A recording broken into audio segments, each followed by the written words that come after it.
Саламатсыздар ма? Сіздермен бірге аксиома дайындық курсы және мен Бауыржан. Бүгін біз ұбт нұсқасын шешеміз. Бірінші есеп. А-ның 2 түбірасты 3 дәрежесі бөлінген 1 бөлінген А-ның 3 минус 2 түбірасты 3 дәрежесі деген өрнекті ықшамдау қажет.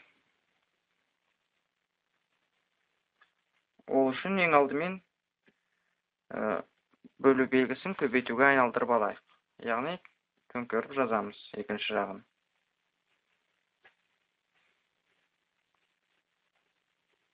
Осындай түрде болады.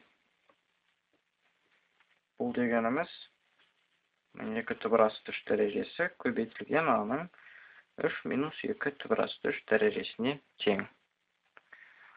Ал 2 бірдей санның көбейтілетін болса, дәрежелері қосылады. Сонда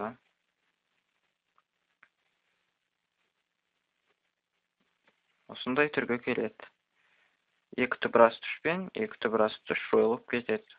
Сол кезде бізде А-ның 3 дәрежесі қалады. Яғни бұл бізде В жауабы.